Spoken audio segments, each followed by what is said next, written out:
হয়, সকলোকে নমস্কাৰ। আপোনালোকক আজি মই বিশেষকৈ পাম অইল খেতিটো কি ধৰণে হয়, কেনেকৈ লগাব লাগে সেইটো বিষয়ে আজি কথা পাতিম। আপুনি চাব পাৰে এইটো পাম অইল গছ হয়। এইটো আপোনাৰ লগোৱা আজি আপোনাৰ 5 মাহ হৈ গ'ল আৰু এইটো আপোনাৰ 3 বছৰতে ফলটো লাগি যায়। লগতে আপুনি চাব পাৰে এটা গছৰ পৰা আৰু এটা গছটো আপোনাৰ 9 মিটাৰ দূৰকৈ লগাইছে, মানে 30 ফুট মিনিমাম 30 ফুট দূৰ লগোৱা হৈছে। চাব পাৰে আপোনালোকে।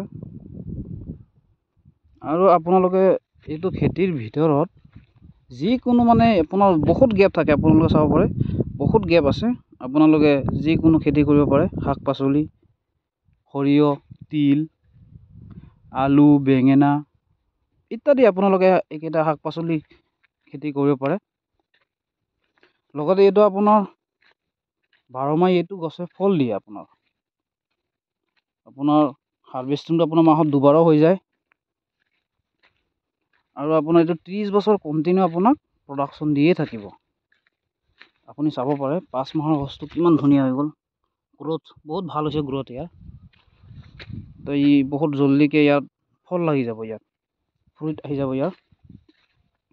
আৰু চাব পাৰে খেতিয়কে ইয়াত খেতি কৰিছে। ইয়াৰ মাজে মাজে আপোনালোকে সৰিয়হ, তিল, মাটিমাহ কলাই বহুত কিবা কিবি আপোনালোকে চাব পাৰে লগাইছে।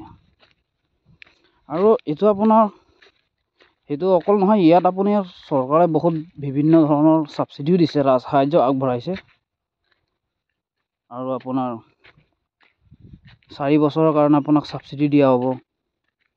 দেখভাল কৰাৰ কাৰণে আপোনাক পইচা দিয়া হ'ব। লগতে আপোনাৰ বৰ্তমান আমাৰ অসমত পুলিটোতো ফ্ৰীয়ে দি আছে। 1 হেক্টৰ মাটি খেতি কৰিলে আপোনালোকে 143টা পুলি ফ্ৰী পাব, যাৰ মূল্য হ'ব আপোনাৰ 20,000 পৰা 29,000 টকা। তো সেইটো ফ্ৰী দি আছে। লগতে টেকনিকেল ছাপোৰ্টো আপোনাৰ পাই থাকিব।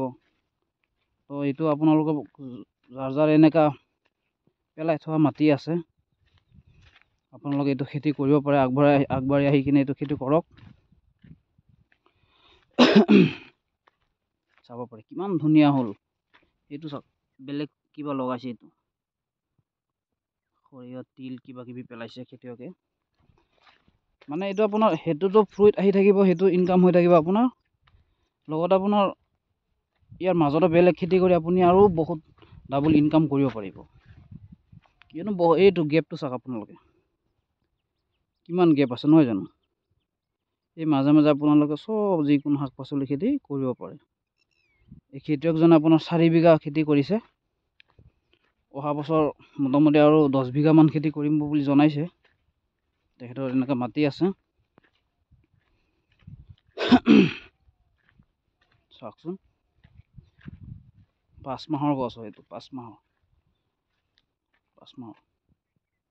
এইটো চাওক ইমান ধুনীয়া হৈছে। লগতে আৰু আপোনালোকে ইয়াত আপুনি যিকোনো ফাৰ্ম খুলিব পাৰে। তাৰ বাবে আপোনালোকক সাহাৰ্য দিয়া হ'ব চৰকাৰৰ পৰা। ভাৰ্মি কম্পষ্ট ইউনিট, তাৰ বাবে আপোনালোকক সহায় কৰা হ'ব। ড্ৰিপ ইৰিগেশ্যনত সহায় কৰা হ'ব। এনে বিভিন্ন ধৰণৰ ছাবচিডি দিয়া হ'ব এইটো খেতিৰ বাবে। চাব পাৰে আপোনালোকে, এইটো চাব পাৰে কিমান ধুনীয়া খেতি। আৰু এটা আপোনাৰ বিশেষ কথাটো হ'ল মানে আপোনাৰ এইটো যোনটো ফল হ'ব, ফলটো লৈ আপুনি ক'ত বিক্ৰী কৰিব, হাবাথুৰি খাব নালাগে। সেইকাৰণে চৰকাৰে বহুত কেইটা কোম্পানীকো দায়িত্ব দি থৈছে। লগতে আপোনাৰ এইটো ইনকামটো আপোনাৰ 30 বছৰলৈকে হ'ব, সেইটো এটা ভাল। লগতে ইয়াত মেইনটেনেঞ্চ বহুতেই কম, চব খেতিৰ পৰা বহুতেই কম এইটোত ক'ব লাগিব মেইনটেনেঞ্চ।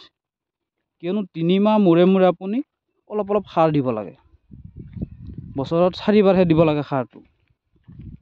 মেইনটেনেঞ্চ বহুতেই কম আছে। ইয়াত আপুনি সদায় পাহাৰা কৰিব নালাগে। এইটো ফলটো আপোনাৰ বান্দৰে নষ্ট নকৰে, নাখায়। তেলজাতীয় বস্তু হয়তো, বান্দৰে নষ্ট নকৰে। আপুনি ইমান পাহাৰা কৰিব নালাগে ইয়াত।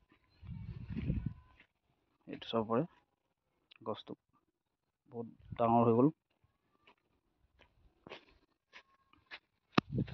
তো আপোনালোকে যদি কৰিম বুলি ভাবে আপোনালোকে যোগাযোগ কৰিব পাৰে।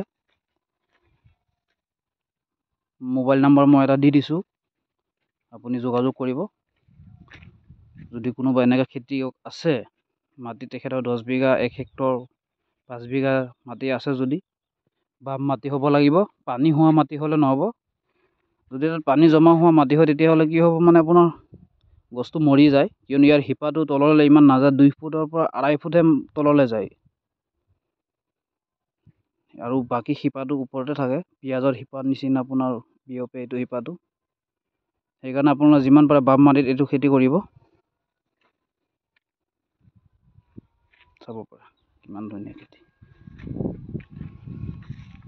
তো আপোনালোকে মোবাইল নাম্বাৰটো লিখি ল'ব, 9957091358। আপোনালোকে এইটো নাম্বাৰত যোগাযোগ কৰিব, নিশ্চয় আপোনাক সহায় কৰা হ'ব এইটো খেতি কৰাৰ কাৰণে। চাব পাৰে এইটো সৰিয়হ পেলাইছে, চাওক কিমান ধুনীয়া। চাব পাৰে এইটো সৰিয়হ পেলাইছে। এইটো আপোনাৰ এটা এক্সট্ৰা ইনকাম হৈ আছে, সিহঁতৰ মাজত বেলেগ খেতি কৰি আছে। বহুত জাগা খালী থাকে, লগতে আপোনালোকে এইটো ভিডিঅ'টো অলপ শ্বেয়াৰ কৰি দিব। আমাৰ গোটেই অসমবাসী ৰাইজে জানিব লাগে এই খেতিটো। ইয়াত আপোনাৰ একো পইচা খৰচ কৰিব নালাগে। আপুনি এইটো নাম্বাৰটো দিয়া হ'ল, আপুনি যোগাযোগ কৰিব, আপোনালোকৰ এপ্লাইটো কৰি দিয়া হ'ব। চাব পাৰে আৰু আপোনালোকে চাব পাৰে সেই খেতিয়কজনে চাওক, নেট দি বেৰ দিছে এটা, এইটো টকা খৰচ হ'ল। তো এতিয়া চৰকাৰে গোটেই টকাটো নিদিয়ে, এইটো ছাবচিডি হিচাপত আপোনাৰ টকাটো চৰকাৰে ঘূৰাই দিব, লগোৱাৰ পিছত দিব টকাটো। আপোনাৰ 1 হেক্টৰ মাটি খেতি কৰিলে চৰকাৰে 6,250 টকা দিয়ে। চাব পাৰে আৰু লগোৱাৰ বাবে খেতিটো যদি জংঘল হৈছে, সেইকাৰণে আপোনাক 1 হেক্টৰত 3,000 টকা দিব। এনেকৈ আপোনালোকে বিভিন্ন ধৰণৰ ছাবচিডি পাব। আপোনালোক সকলো ৰাইজে আগুৱাই আহক। মাটি যদি এনেকুৱা পৰি আছে, আপোনালোকে পাম অইল খেতি কৰক। বিশেষ আজি ইমানেই, সকলোকে ধন্যবাদ থাকিল। ভিডিঅ'টো শ্বেয়াৰ কৰিব। Thank U.